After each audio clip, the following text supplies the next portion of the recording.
Picking back up. Again, my memory card, it can go for hours, but it stops every half hour. I don't know why.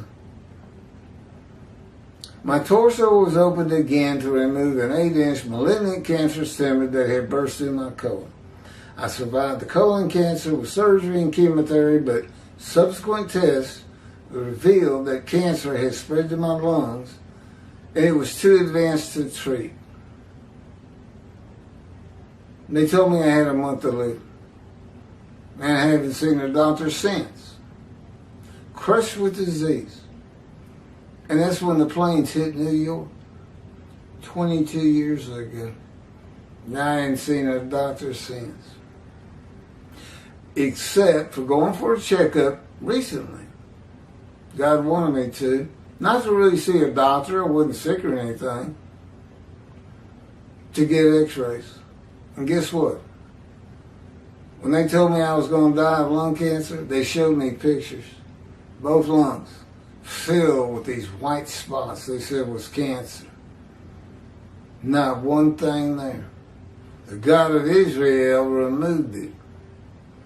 And I never really felt the effects of it. Now, I did colon cancer. That was brutal, what I went through. But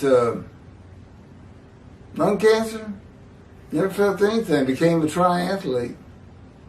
You know, running, swimming, biking for 8 hours. And he just said, basically, I put it there for the x-rays. Then I took it away. That's the God of Israel. Thinks it, wills it, and it is. And it is the fulfillment of Isaiah 53, verse 10.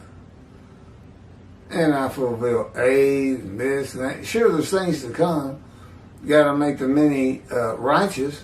Well, I've already got the covenant in hand. That's going to take care of that. I got to keep them righteous. It's more what it's about. I don't have an abode. I haven't received the many and a portion. But I match everything else. Ezekiel does to a large part.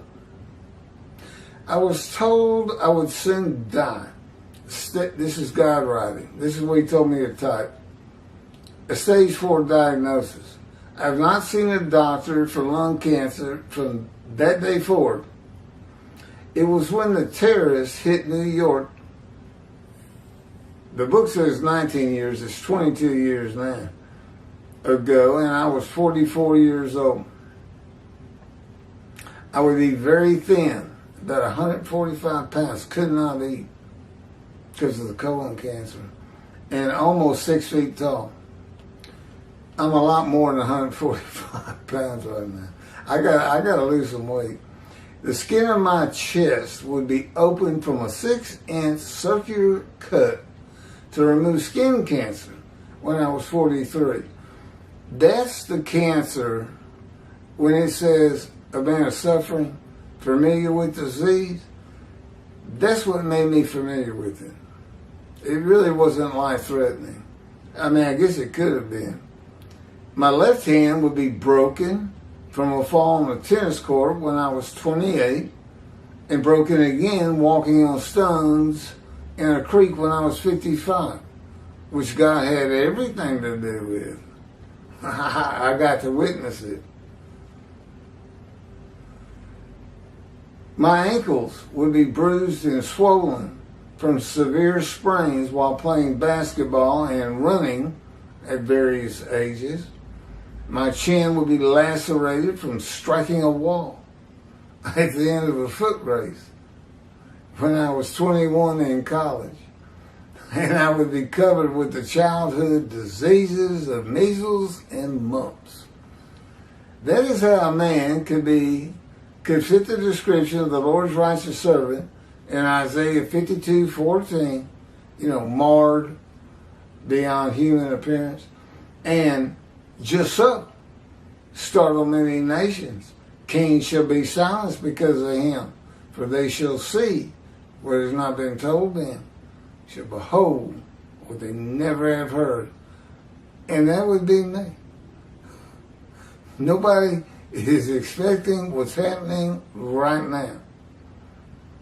Much less heard about some Gentile from Texas and an atheist with God, with new teachings of the Hebrew Bible, who's bringing the wrath to Christianity and a reckoning on the rabbis. And plans on building a temple so God can be with his people again. They shall rest on their soil secure and not be the taunts of nations. That's your Messianic era, Jewish people. Get used to it. I can't help it. Your rabbis don't teach that. I can't believe. They just make things up. They're taking things from antiquity and Rambam and this and that and continue it. They don't use this very much. They just want to rely on other people. Oh, they're good. They're intelligent men. I don't doubt that. Toby loves to read, and he can regurgitate it like right and left. But he can't put 2 or 3 or 4 or 5 books together and say, oh, I see the answer. No, he can't. He's not even close to it. The murder of the Holocaust or the righteous servant and or Hitler is. I still can't tell. Because he says Hitler got a portion. That's the righteous servant. Yeah, his portion was lamps with the skins of Jews. I don't know. I don't have the answer for that.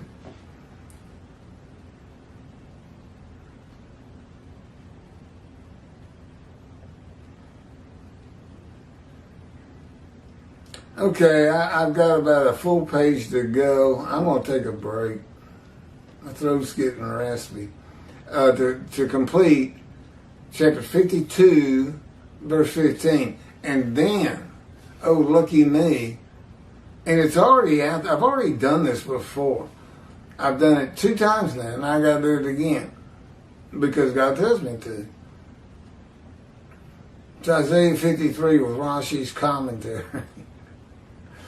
Which by itself took 11 part 11, chapter 21. But I'll get to it. I've been up all night posting and this and that, reposting. But these, if you look for the ones I'm doing now, if you're watching this particular video, these are all brand new. They haven't been reposted. The lighting's better. The words and my lips go together perfectly. You can see me. The old videos you couldn't. And God knew that. And he had some purpose in it. I was speculating that if Singer or Skoback Jews for Judaism, Kravitz, heard I was making this noise out here, that they might come look and see those old videos that are just terrible. I mean, they're just worn down to nothing. And say, well, that can't be him. Because if God's with him, his videos wouldn't look like this. And of course, they'd be wrong. Which God laughs about. It must be true. God's laughing about it. Because he likes to give people the business. You know, they think they know everything, and here's God. And God says, he's going to come out on top, is what he just told me. Thus saith the Lord. Biblical times, one more day. Day of the Lord. I'm sorry your rabbis don't teach it. But it's here. You better get used to it because I have long life.